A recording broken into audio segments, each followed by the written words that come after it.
Rabbi shrah li sadri wa yassir li amri wahlul 'uqdatam min lisani yafqahu qawli. Allahumma rabbana iftah bainana wa baina qaumina bil haqqi wa anta khairul fatihin.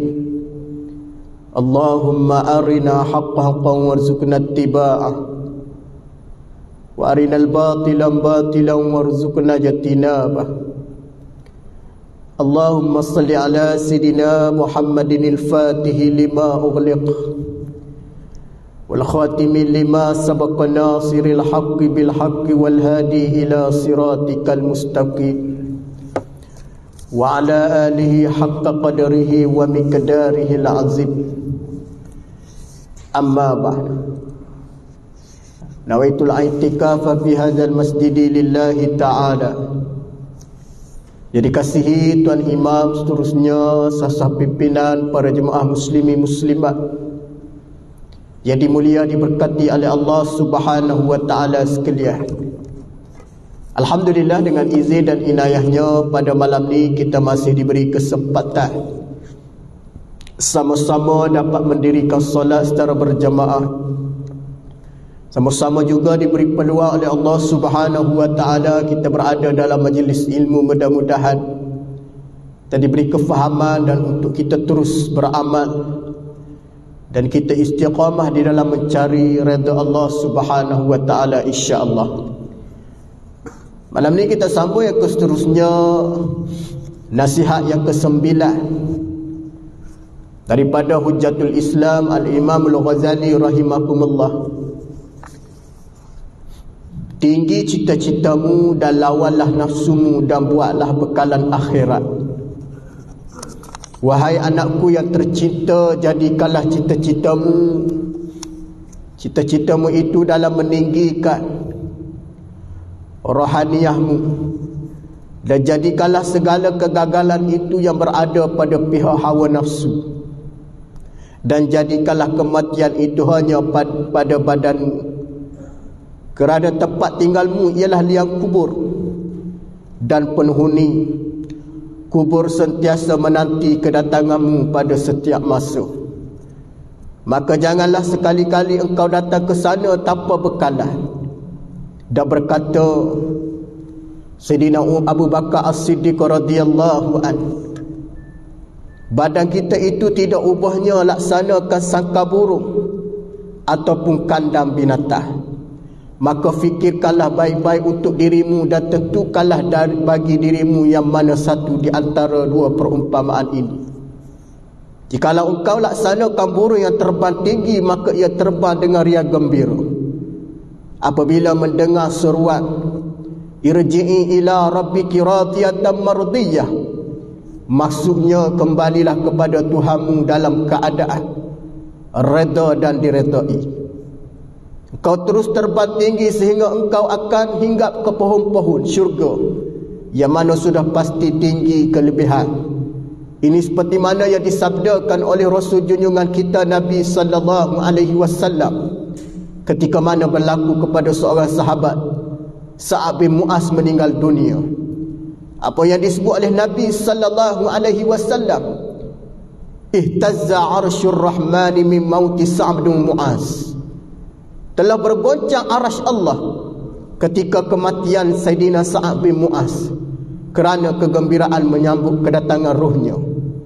Dan mudah-mudahan Allah melindungi engkau daripada menjadi laksana binatang ternak, seperti mana firman Allah Subhanahu wa taala, ulaika kal an'ami bal hum adall. Suratul A'raf ayat 179. Bermaksud mereka itu laksanakan binatang, bahkan lebih sesat lagi, wal iyazubillah. Maka tidak mustahil engkau yakni dalam keadaan berpindah daripada alam dunia, yang mana di hari akhirat di dalam keadaan jurang api neraka yang paling hampir. Sidang para jemaah sekalian, bagaimana Hujjatul Islam memberi nasihat kepada kita yakni tentang cita-cita kehidupan. Apabila kita bicarakan cita-cita kehidupan manusia ni, beberapa perkara yang diajar oleh Nabi sallallahu alaihi wasallam. Tinggi cita-cita tidak dilarang oleh agama. Contohnya masuk tahun baru, orang tanya apa cita-cita, maka sudah pasti jawapan di kalangan kita macam-macam. Ada orang nak jadi lebih baik berbanding hari yang lepas. Ada orang nak jadi lebih sempurna berbanding pada tahun yang lepas. Cita-cita keazaman. Bahkan Islam tidak melarang seseorang itu nak bercita-cita tinggi. Cuma bagaimana yang dimaksudkan oleh Hujjatul Islam, nak cita-cita ni ada beberapa perkara. Pertama, lawanlah nafsu kita. Nafsu kita ni tuan-tuan lebih hebat berbanding cita-cita. Terkadang cita-cita itu tinggi terhalang dengan nafsu yang menguasai diri kita. Semua orang bercita-cita nak jadi hamba Allah yang paling mulia. Tidak ada orang yang nak jadi hamba Allah yang hina. Apabila mendepangi dengan nafsu, maka sudah pasti kita ada kelemahan. Cita-cita yang paling tinggi, kata Hujjatul Islam Al-Imamul Ghazali, meninggikan kerohanian kita. Apa makna kerohanian? Dalaman. Kita ni ada dua unsur. Pertama dalaman, yang kedua luaran. Kerohanian ini bermaksud betapa dia menjadi satu benda yang lebih penting. Kerana nak memastikan luaran itu jadi molek, maka kerohanian itu yang lebih utama dinilai oleh Allah. Di dalam Al-Quran Allah Ta'ala sebut. Apa di antara Allah Ta'ala sebut tuan-tuan? Innallaha la yanzuru ila suwarikum wa amwalikum, wa innama yanzuru ala qulubikum wa a'malikum. Sesungguhnya Allah Subhanahu wa Ta'ala tidak melihat di sudut luaran. Di sudut apa yang kita nampak di segi fizikal semata-mata tidak dilihat. Wa innama yanzuru ala qulubikum. Allah Ta'ala lihat apa yang ada di dalam. Apa maksudnya? Hati kita yang melibatkan kerohanian kita. Hak tu kata setengah riwayat, makanan manusia ada dua elemen penting. Pertama makanan rohani, yang kedua makanan jasmani. Makanan rohani ni para jemaah sekalian, yang berkait dengan amalan-amalan yang mana yang kita buat pada hari ini. Contohnya ibadah-ibadah itu disebut makanan rohani. Makanan rohani ini kalau kita tidak isi dengan keadaan yang baik, maka dia melemahkan kehidupan kita dengan keadaan beriman pada Allah. Kalaulah makanan fizikal kita hari ini tetap tak cukup, maka kita tidak berupaya untuk bangkit, untuk melaksanakan tugasan-tugasan dunia. Makanan fizikal ni bukan tak penting juga. Jaga zat, vitamin, jaga kesihatan, jaga makan minum. Tetapi lebih utama di sini adalah kerohanian ini. Ada di kalangan manusia ni tuan-tuan, fizikalnya cukup hebat, badannya cukup sadar dan kekuatan ada, tetapi kerohanian bermasalah. Maka dia jadi menyebabkan malas beribadah. Maka malas beribadah itu berkait dengan kerohanian manusia. Hak tu kalau kita tengok Nabi SAW mengungkapkan perkataan at-taqwa hahuna. Perkataan takwa Nabi menunjukkan apa yang ada di dalam hati. At-taqwa hahuna bermakna ketakwaan duduk di dalam. Apa bermakna? Kerohanian seseorang itu iman ketakwaan. Faham tuan-tuan rahimakumullah? Maka bagaimana meninggikan kerohanian ini, kata Hujjatul Islam, dia mesti ada satu benda yang kita nak usaha. Sekiranya dalam keadaan kita gagal, maka kita akan mendepani dengan satu kegagalan yang mana dikuasai oleh hawa nafsu. Hawa nafsu ni tuan-tuan, sifat dia sudah pasti dia mengajak manusia kepada perkara yang berlawanan dengan perkara baik.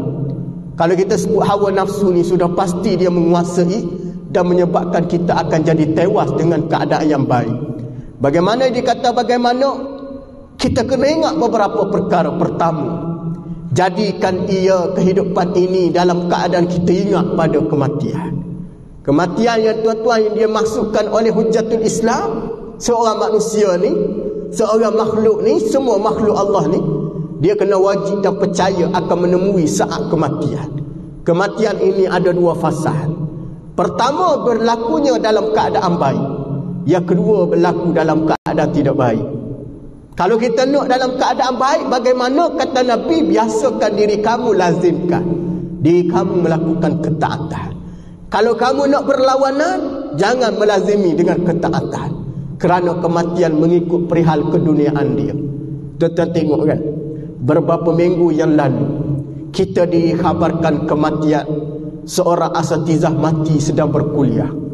Nah, kita tengok video dia tu kan, seorang yang cukup hebat, yang cukup istiqamah menyampaikan ilmu, mesej dakwah. Siang mengajar anak murid di universiti, malam berkuliah masjid, mengajar manusia kepada mentaati perintah Allah. Tugas dakwah ni tak berhenti. Tuan-tuan tengok mati dia. Kalau siapa dia nak balik ada masa malam ni sebelum tidur, tengok video balik. Kematian manusia ni ada beberapa kaedah, ada beberapa cara Allah Ta'ala nak bagi. Pertama, diberi dengan kematian husnul khatimah. Bagaimana ciri-ciri dia? Pertama, dalam keadaan mudah mati dia. Mudah, tuan-tuan. Kalau tuan-tuan tengok tak sampai 5 minit pun, hanya mengungkap apa tuan-tuan tengok, hanya mengungkap perkataan, hanya memberitahu kesakitan yang dialami. Pegang dada rasa sakit sebab merasai nikmat rezeki terakhir, minum air sedikit. Itu rezeki dia. Kebetulan ada air situ, rezeki dia hanya meminum air, mengkhabarkan sakitnya bahagian dalam. Tuan-tuan tengok, apabila sakitnya dia beritahu sebenar tu, semua orang tak ambil peduli pun. Biasalah tukuk, mungkin dia sakit dada dan sebagainya. Tapi apabila kita tengok lepas daripada kematian, kronologi cerita dia tuan-tuan adalah satu benda yang perlu ambil pengajaran. Mati orang yang baik ni tuan-tuan muda.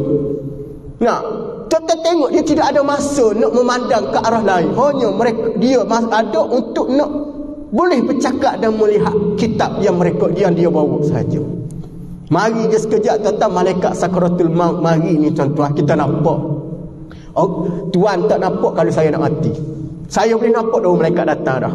Waktu kadang-kadang kita tengok kepada orang sakaratul maut tuan-tuan, bukan sekadar dia tengok ada benda. Nah, itu kita diajar supaya membisikkan kalimah la ilaha illallah, supaya dia tidak lalai. Dia mari tengok. Tapi yang berlaku kepada seorang asatizah kita tu tuan-tuan hebat, dia mari tengok dalam keadaan tenang. Tuan-tuan tengok, tarik-tarik bunyilah nafas dia. Bunyi gitu tak? Sekejap je bunyi tuan-tuan. Bunyi gor-gor dia panggil sampai tahap sini. Semua orang akan rasai sakit tuan-tuan. Kesakitan yang paling dahsyat ialah waktu mana roh dengan jasad nak berpindah. Nak berpisah roh dengan jasad tu sakit. Tu tak bunyi. Balik tengok balik. Lepas tu mati. Allahu Rabbi. Semulia-mulia kematian. Husnul khatim. Man akhirul kalami bi kalimati la ilaha illallah dakhalal jannah. Tuan-tuan, hari ni kita tak nak pergi berjihad dah tuan-tuan, nak pergi angkat pedang lawan Israel tak mampu. Nah, semulia-mulia tuan, kalau orang beribadah ni mati dalam solat Allah, berapa orang minta nak mati dalam solat tak dapat-dapat. Kalau orang menyebarkan ilmu ni tuan-tuan, pergi mengajar orang doa, kalau boleh maknanya nak mati husnul khatimah macam tu. Kadang-kadang Allah Ta'ala tak beri rezeki mati kadang macam tu, tapi nak ceritanya tuan-tuan, tugas dia ni kematian yang baik. Cemburu tak tuan-tuan? Cemburu. Tak boleh nak cerita kecemburuan kita tu. Minta doa siang malam, ya Allah, matikan kami dalam keadaan husnul khatimah. Lah. Sama juga kita tengok orang yang mati. Kisah sebelum ni tu kan. Bilal apa dia yang mati tu kan di surau. Dia tengok meninggal lepas solat subuh, tidur sekejap tak bangun-bangun, meninggal. Kematian yang mana diberi oleh Allah sebaik-baik. Maka jadikan kematian itu hanya pada badanmu, kata Hujjatul Islam, kerana tempat tinggalmu adalah liang lahat, ataupun yang disebut dalam lahat dalam kubur. Itu tuan-tuan kalau pergi ziarah kubur, antara sunat kita pergi ialah mengiringi jenazah. Kenapa sunat tuan-tuan? Kerana pertama dengan sebab kita mengiringi, mengambil ibrah pengajaran di atas kematian.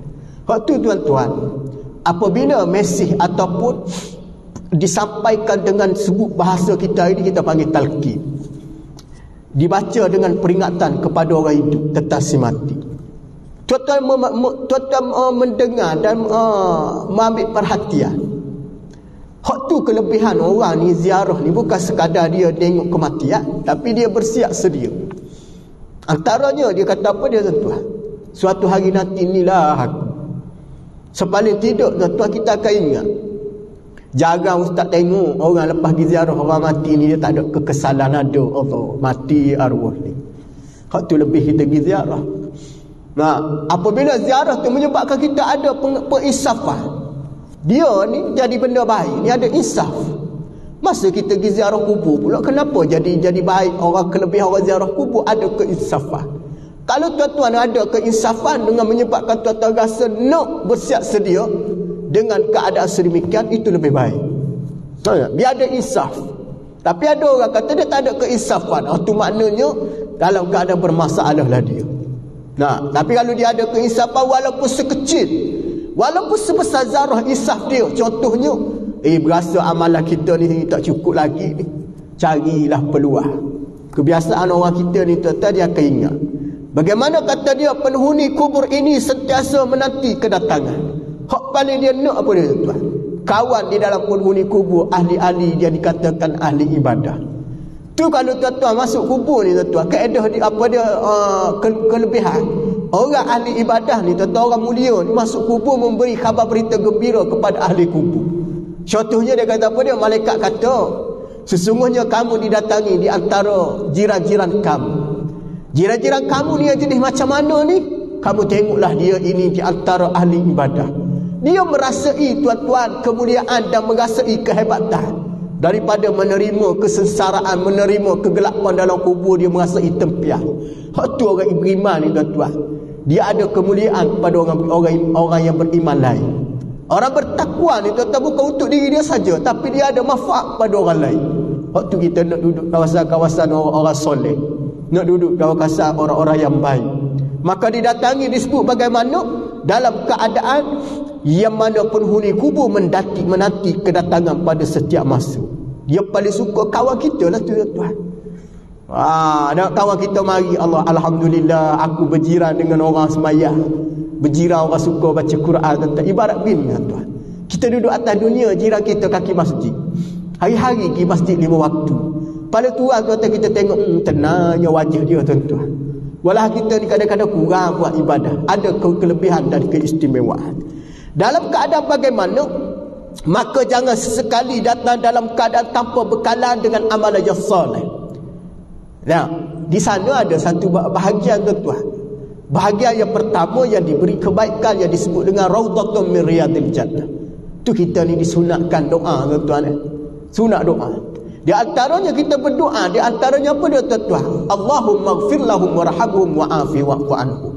Doa supaya diberi keampunan. Waktu Nabi sebut dalam satu hadis, ada beberapa doa yang tidak ditolak oleh Allah. Ada setengah sebut apa dia? 4 doa Allah Ta'ala tak tolak. Pertama, doa anak bagimu, Allah Ta'ala tak tolak. Hadis daripada Sayyidina Abu Hurairah radhiyallahu anhu. Ada 4 doa yang Allah Ta'ala tak tolak. Pertama, doa anak pada ayah. Doa ni Allah Ta'ala tak tolak. Ulama sepakat doa ni dimakbul oleh Allah Subhanahu wa Ta'ala. Antara yang diajar oleh Nabi, Allahumma rabbana fil lana dzunubana wa liwalidina warhamhum kama rabbayani shaghira. Minta doa kepada Allah. Maknanya tuan-tuan, kalau kita minta pada Allah doa supaya diampunkan dosa mak ayah kita, nescaya diampunkan oleh Allah. Yang kedua, kata Nabi sallallahu alaihi wasallam, wal istighfaru lahuma, doa keampunan kepada mereka supaya Allah Ta'ala ampun di antara dosa-dosa mak ayah, didoakan oleh anak. InsyaAllah dia diampunkan oleh Allah. Ya Allah, ya Tuhan kami, ampunilah dosa mak ayah kami, ya Allah. Waktu apabila matinya mak ayah, si anak baru, si pewaris kata, tuan-tuan, sekiranya arwah mak ayah saya ada hutang dengan tuan-tuan, minta jumpa dengan saya akan selesaikan segala hutang piutang yang ditinggalkan oleh arwah mak saya. Apa makna dia? Apabila orang mari ni, orang mari tutup, orang mari minta, maka anaknya bayar, maka sampai kepada ibunya diampunkan oleh Allah. Kena ingat molek tuan-tuan, si anak ni kena faham beberapa perkara. Apabila didatangi kepada mereka orang menuntut hak kepada mak ayah dia kena wajib bagi. Kena wajib bagi. Tak boleh dia nak buat satu pertikaian dan tidak nak bayar. Jangan berkira-kira kalau dia mari menuntut. Tapi dengan syarat tuan-tuan, kita kena perbetulkan perkataan kita, kena perbetulkan niat. Yang ketiga, kata Nabi sallallahu alaihi wasallam, orang yang suka buat baik kepada, orang yang penuh buat baik kepada mak ayah kita. Siapa dia yang dulu berkawan dengan mak ayah kita, dia baik sangat. Contoh, arwah ayah kita ni baik dengan imam masjid. Kita tahu dia suka berkawan dengan imam. Setiap kali lepas kuliah subuh mesti dia belanja makan tu imam. Mahkota imam inilah yang menjadi kawan baik pada arwah ayah kita. Kadang-kadang balik kampung, kadang-kadang balik kawasan di halaman. Cuti raya, cuti apa dia, pergi jumpa dengan Tok Imam. Imam free tak pagi ni? Kenapanya? Saya nak belanja, imam makan boleh tak? Supaya kita ada. Ingat ni, katanya Tok Imam, arwah ayah kamu dulu baik dengan kami.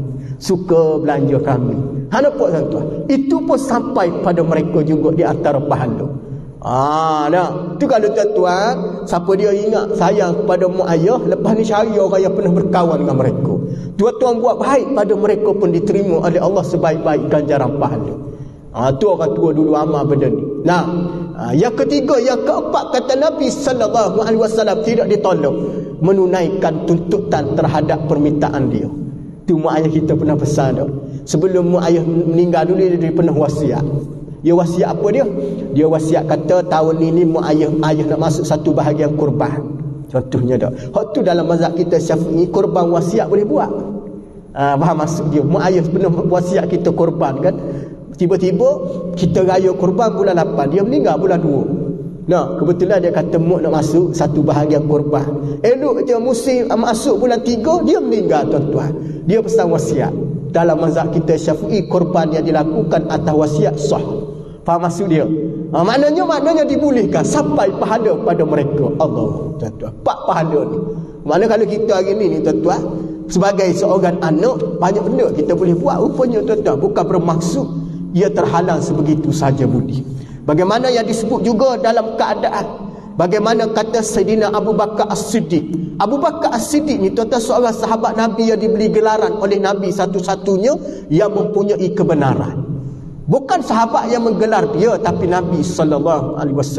Kenapa digelar As-Siddiq? Pertama, kelembutan yang ada pada Sayyidina Abu Bakar. Lembut dia tu bukan bermakna ia mudah diambil kesempatan untuk menganiayai dia, tidak. Tetapi dalam perbahasan, dalam percakapan dia ni cukup-cukup baik Sayyidina Abu Bakar. Sifat ayah ada pada dia. Dalil pernah berlaku kewafatan Nabi SAW. Ramai sahabat ni tuan-tuan, masa nak lepas wafat Nabi, kita tahu lah sejarah kan nak pilih nak jadi khalifah tu tuan-tuan. Sebahagian mengurus jenazah, sebahagian bermesyuarat. Mesyuarat nak lantik khalifah. Ada mengatakan nak lantik Sayyidina Umar radhiyallahu anhu. Tapi ada sebahagian kata kita lantiklah Abu Bakar As-Siddiq. Ada sebahagian mereka yang kata tidak setuju kelantikan Sayyidina Umar dengan sebab-sebab sekian. Tapi apabila melihat karakter yang ada pada Abu Bakar, kesedihan yang berlaku kepada para sahabat, maka dia kata sepaling molek lantik Abu Bakar lah. Pasal dia rapat dengan Nabi dan dia ada satu benda yang tak ada pada para sahabat lain. Antaranya apa dia tuan-tuan? Sifat bapuk tu ada pada Abu Bakar As-Siddiq. Waktu kita sedih ni tuan-tuan nak ke orang tua. Sedih ni tuan-tuan mesti cari orang tua. Contohnya ni menerima musibah kematian. Menerima musibah apa-apa benda. Kita tak boleh duduk tuan-tuan, mesti pergi jumpa orang tua. Mari sama ada orang tua tu orang kampung, sama ada orang tua jemaah masjid, sama ada orang tua tadi orang yang kita kenal dalam kawasan perumahan. Tuan-tuan pergi jumpa dia, apa perasaan kita? Kita umur 40 pergi jumpa dengan orang tua umur 60. Mesti dia kata apa dia? Sabarlah. Ujian mati hidup ni ujian, mati ujian. Rasa lain kita tahu. Kalau kita jumpa sama sebaya kita umur 40 sama 40. Dia kata sabarlah. Manja. Lain kan? Tapi ada jumpa orang tu dia kata sabar. Biasalah tu kematian ada kematian itu kepastian. Setiap apa yang diberi oleh Allah ujian itu adanya hikmah dia. Kita dengar tu rasa lain. Itulah sifat yang ada pada Abu Bakar. Apabila dia baca kepada Sayyidina Umar radhiyallahu anhu, wa ma Muhammadun illa rasul qad khalat min qablihi rusul afa imma ta'au qutila qalabtum ila aqabikum ila akhiril ayat. Apabila Sayyidina Umar dengan ayat sedemikian tuan-tuan, lembu hati Umar radhiyallahu anhu. Walau Umar ni tuan-tuan sayang sangat pada Nabi. Apabila dia mendengar Abu Bakar menceritakan kewafatan Nabi SAW, Sayyidina Umar boleh terima tuan-tuan. Nak kata apa dia tuan-tuan? Sifat Abu Bakar itu adalah sifat seorang yang lembut. Lembut bermakna dihormati oleh para sahabat lain. Bagaimana kata Sayyidina Abu Bakar As-Siddiq radhiyallahu anhu, badan kita tidak ubah laksanakan seperti sangkar burung. Apa maknanya tuan-tuan? Burung ni adalah satu anugerah Allah Ta'ala bagi pada dia. Pertama, dia ni boleh berterbangan bebas. Tapi ada satu masa ni, ibarat Sayyidina Abu Bakar As-Siddiq, bagaimana laksana sangkar burung ataupun kandang binatang. Maka fikirkanlah baik-baik untuk dirimu, tentukan dirimu sama ada nak jadi seumpama perumpamaan ini. Kalau lihat dalam keadaan burung ni, sifat dia terbang tinggi, kata Abu Bakar As-Siddiq. Terbang tinggi di mana dia nak pergi, seboleh-bolehnya dia boleh pergi. Bebas dia. Hak tu makhluk Allah Ta'ala buat ni tuan-tuan untuk kita berfikir. Allah bebasnya burung berterbangan. Tapi sampai satu masa dia balik ke sangkar dia. Maknanya nak kata apa tuan-tuan? Matlamat dia tu hidup tu ada tujuan dia. Dia keluar pagi, petang dia balik, malam dia balik. Malam dia tidur tuan-tuan, dia tak pergi melepok, kena minum, tertarik apa tak ada tuan-tuan. Dia tak ada melepok pokok dia, duduk relax tuan-tuan, burung. Kalau kita fikir balik, hebat burung, pagi-pagi keluar cari makan, malam-malam dia balik tidur di sangkar. Tuan-tuan, dia lebih hidup berdisiplin berbanding kita.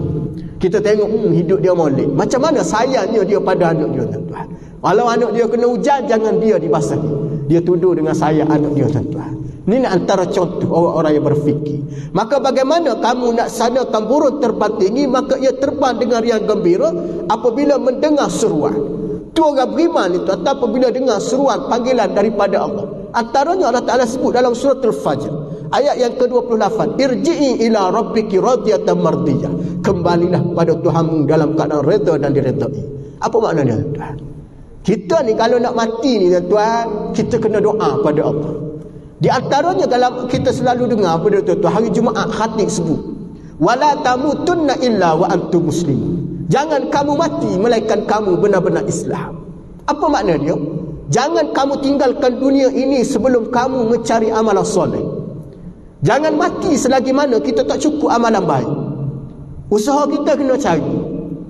Hak tu jadi setengah riwayat ada menyebut, ingat mati ni sunat.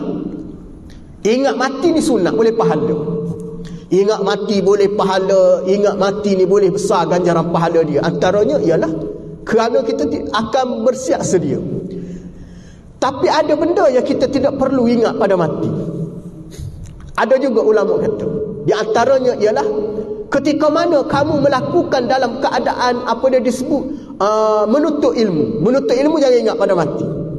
Kerana menuntut ilmu itu kamu kena ingat kamu ini mencari ilmu untuk mengajar orang lain. Kalau ingat pada mati, cari ilmu tak apalah, mati juga aku, baik tak payah. Tapi apabila dia mencari ilmu, dengar arti kata dia cari ilmu tadi untuk menyebarkan ilmu pada orang lain, menyebarkan dakwah. Pada masa tu dia tidak ada usaha lain melainkan nak cari ilmu. Yang kedua, ulama yang sedang menulis kitab-kitab karangan. Tahu-tahu dia mati. Tuan-tuan, dia menulis kerana apa dia tuan-tuan? Kerana tulisan dia akan memberi manfaat pada orang lain. Dua jenis manusia ni tuan-tuan. Hak lain ni kalau ingat pada mati diberi pahala oleh Allah Subhanahu wa taala. Bagaimana apabila disebut kembalilah kamu kepada Tuhanmu dalam keadaan redha dan diredai. Apa makna dia? Dalam keadaan Islam yang sebenar-benar. Bagaimana engkau terus terbang tinggi hingga engkau hinggap ke satu pohon syurga. Yang mana nikmat syurga ni kata Hujjatul Islam, tingginya kelebihan yang disebut dengan keistimewaan. Tidak boleh digambarkan dengan akal manusia. Bagaimana Nabi pernah ditanya oleh para sahabat tentang nikmat syurga. Hanya Nabi SAW sebut apa dia tuan-tuan? Nikmatnya adalah begitu hebat. Apabila dimasuk ke dalamnya tidak ada rasa puas, kata Nabi SAW. Ini sifat syurga. Masuk dalamnya tak rasa puas. Ya Rasulullah, bagaimana keadaan isteri aku dalam syurga? Dia lebih hebat berbanding bidadari-bidadari syurga. Kerana Allah Ta'ala cipta bidadari itu dijadikan dalam syurga sahaja. Tetapi isteri kamu tidak dijadikan padanya dalam syurga lagi, kerana dia menikmati ataupun dia merasai kesakitan dunia. Antaranya apa dia tuan? Isteri kita mengandung anak, melahirkan anak, membesar anak. Sakit tuan lahir anak ni.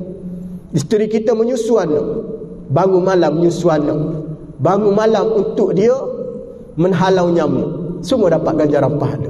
Bidadari tidak lahir seperti mana isteri kamu. Waktu kalau kita tengok sejarah itu, ahli syurga ni lebih cantik isteri berbanding bidadari. Itu pun kalau kamu lihat isteri kamu yang diberi oleh Allah dengan keadaan yang begitu hebat, memasuki pintu pertama ditanya, adakah ini isteriku? Jawab para malaikat, tidak.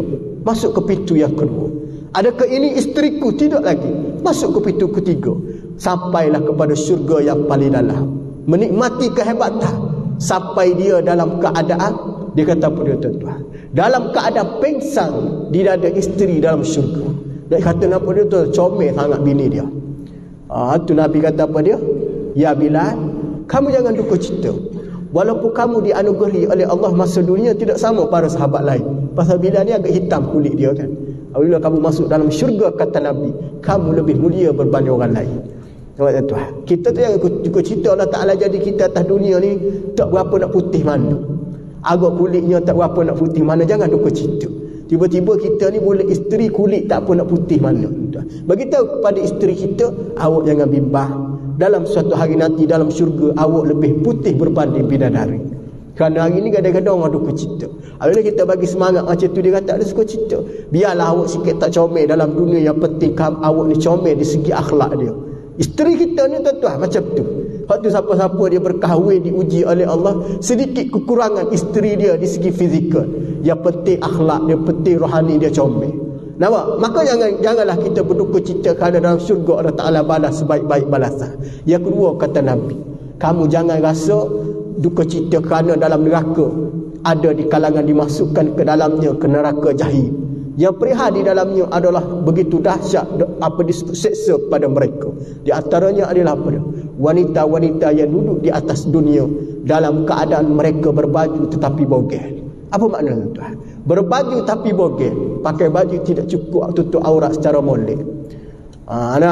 Bagaimana mereka dalam keadaan diberi kemuliaan oleh Allah tetapi mereka tidak menjadi mulia di sisi Allah pada hari kiamat. Allah Ta'ala buat di atas dunia ni tuan-tuan cukup syarat. Cukup syarat dengan ketinggian, dengan apa dia, kehebatan, dengan akalnya bijak, tapi tidak menepati kebijaksanaan tersebut kepada benda baik, maka dibalaskan di hari kiamat dengan seburuk-buruk balasan wal-iyazubillah. Disebut apa dia? Ini di antara balasan Allah Subhanahu wa taala. Bagaimana yang disebut oleh Nabi SAW dalam satu hadis. Ada seorang sahabat Nabi bernama Sayyidina Sa'ad bin Mu'az. Sa'ad bin Mu'az ni tuan-tuan, antara sahabat Nabi SAW yang disenangi oleh para sahabat lain. Sa'ad bin Mu'az. Sa'ad bin Mu'az juga kawan dia ni berkawan dengan dia suka tuan-tuan. Mana kita kata hari ni apa dia? Dia ni di antara kesukaan para sahabat-sahabat lain. Dia bercakap tidak menyebabkan orang lain sakit hati. Apabila berbicara Sayyidina Sa'ad bin Mu'az, menyebabkan sahabat dia keingat bicara baik dia. Waktu apabila mati Sayyidina Sa'ad bin Mu'az ini, maka kata Nabi SAW, ihtazza arsyur rahman. Apa dia? Belah bergoncang arasy Allah. Mati orang baik ni tuan-tuan, bergoncang arasy Allah. Arasy ni tuan-tuan tak boleh nak bayar dengan akal kita.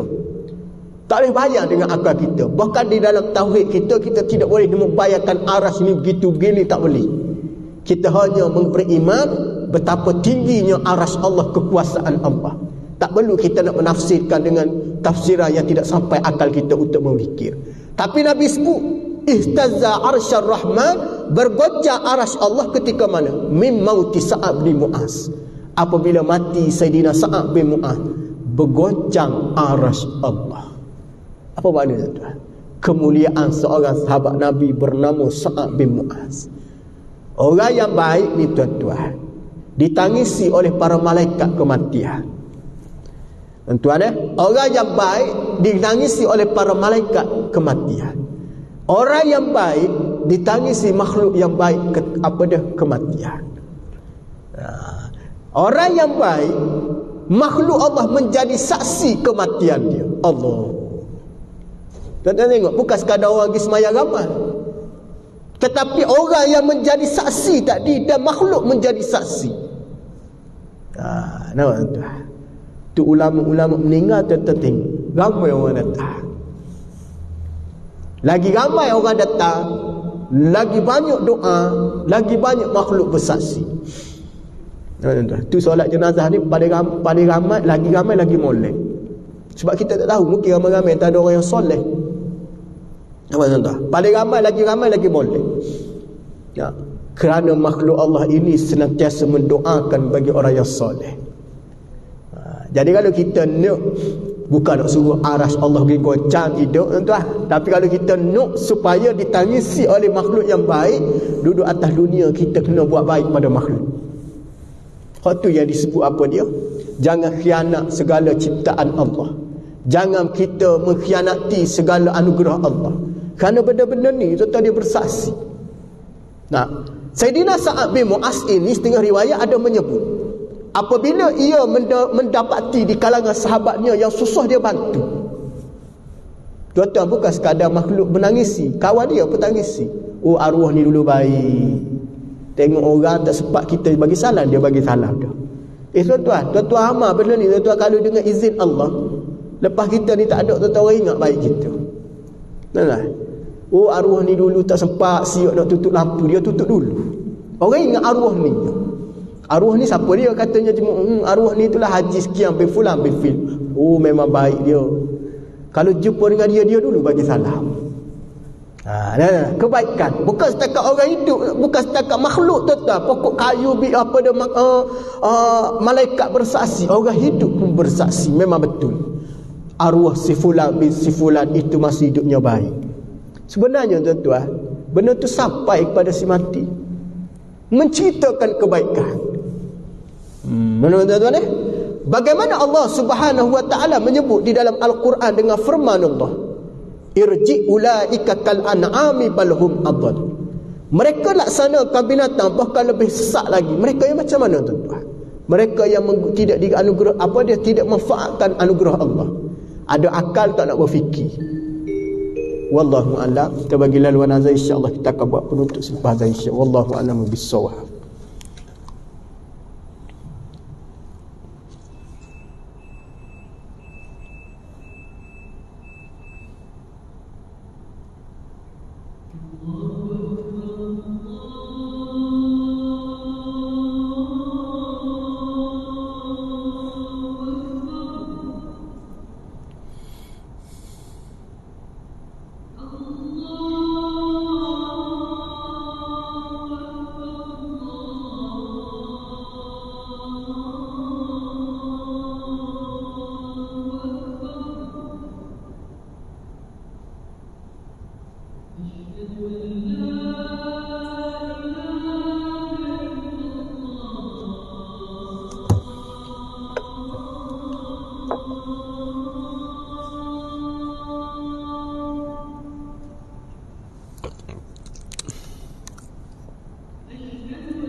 Baik, tersambung sikit lagi tuan-tuan, insya-Allah.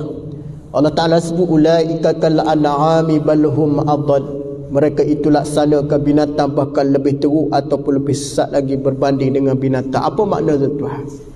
Ada golongan yang Allah Ta'ala ciptakan dia, anugerahi mereka, di antaranya ialah walahum a'yunul la yubsiruna biha. Allah Ta'ala anugerahi mata tetapi mereka tidak melihat dengan sebenar-benar penglihatan. Azanul la yasma'una biha, ada telinga tidak mendengar dengan sebenar-benar pendengaran. Apa makna dia tuan-tuan? Kata Al-Imam At-Tabari rahimakumullah, bagaimana mereka yang dianugerahi oleh Allah panca indera, ada mata, tidak nak melihat ciptaan Allah yang mendatangkan kebaikan bagi kehidupan dia. Tu Allah Ta'ala cipta mata kita ini, tuan-tuan tengok ciptaan Allah. Apabila lihat ciptaan Allah ni atas orang beriman, ada beberapa perkara. Pertama, zadathum imana, bertambah keimanan. Lihat ciptaan Allah cantik gunung ganang, bertambah iman, rajin beribadah. Apabila mereka ada ayat-ayat, apabila mereka melihat ayat-ayat Allah dalam Al-Quran, wa iza tuliyat alaihim ayatuhu zadathum imana, bertambah juga keimanan. Mereka juga apabila mendengar ayat-ayat tentang betapa Allah Subhanahu wa taala mengazab mereka yang melakukan dosa maksiat, wajilat qulubuhum, gemetar hati mereka. Ni orang beriman tuan-tuan. Allah Ta'ala sebut bagaimana khalidina fiha abada, kekal abadi ahli neraka ke dalamnya selama-lamanya. Orang beriman ni gemetar hati, wal iyazubillah. Maka dia ambil tindakan keputusan untuk jauh daripada maksiat. Ni orang yang mendengar arahan Allah. Walahum adhanul la yasma'una biha. Dia bukan tak ambil peduli tuan-tuan. Kadang-kadang kita ni dengar tapi tidak ambil cakna, dia panggil. Apabila tidak ambil cakna, pendengaran kita tidak ada manfaat. Apabila kita ambil cakna, walaupun ia pendek, ayat tu contohnya wal as, demi masa. Apabila dengar ayat suratul as ni tuan-tuan, orang beriman dia bukan sekadar dengar, tapi dia manfaatkan daripada ayat-ayat tersebut. Itu Al-Quran ni tuan-tuan, bukan sekadar dibaca, tetapi kita kena faham. Bukan sekadar tengok tafsir, tapi tadabbur makna dia. Itu Al-Quran di apa suratul as sebut apa dia? Illal ladzina amanu, melainkan orang-orang beriman. Sebelum tu ayat sebut apa dia? Innal insana lafi khus, sesungguh manusia berada dalam keadaan kerugian, melainkan orang-orang beriman dan amal soleh. Maka dia pun ambil ayat ini sebagai satu peringatan. Maka dia pun jadi orang beriman, beramal soleh. Dan dia ambil juga keputusan duduk atas hidup dia ni, watawasau bil haqqi watawasau bis sabr. Walaupun kata tak setuju dengan kebenaran, tapi benda tu benar, kena cerita. Tak boleh ni Tuan Haji, tak boleh ni Tuan, salah ni, Islam tak benar. Dan pesan-pesan juga dengan kesabaran. Nampak orang nak marah, nampak orang tak sabar, kita kata tak boleh, Islam suruh sabar. Atau orang beriman dengan nasihat ini dia mengambil pengajaran. Kita orang beriman buat silap, orang tegur, ucap terima kasih lah. Terima kasihlah Tuan tegur saya, mungkin saya terlepas pandang. Tapi berlaku hari ini sebaliknya. Bila mana menerima teguran, payah orang nak terima. Hak tu daripada satu hadis hak Nabi sebut daripada Sayyidina Tamim Ad-Dari, ad-dinun nasihah. Agama ni terbentuk dia dengan nasihat. Apa makna dia tuan-tuan? Kalau orang nak sempurna agama, kata Nabi, orang tu kena membiasakan dengan nasihat. Nampak tuan-tuan Nasihat itu adalah di antara penting bagi orang beriman. Tu orang beriman ni tuan-tuan, apabila tak ada nasihat, jiwanya kosong. Sahabat Nabi dia datang pada Nabi, Nabi tanya, kedatangan kamu tujuan apa? Ya Rasulullah. Kata sahabat Nabi, aku datang nak terima nasihat pada kamu. Ni sahabat Nabi tuan-tuan. Hak tu Nabi kata sahabat aku seperti bintang di langit. Apa makna dia? Gemerlipan para sahabat.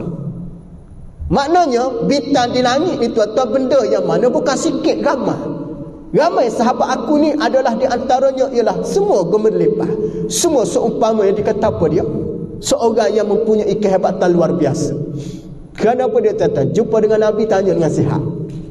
Tuan-tuan keistimewaan para sahabat.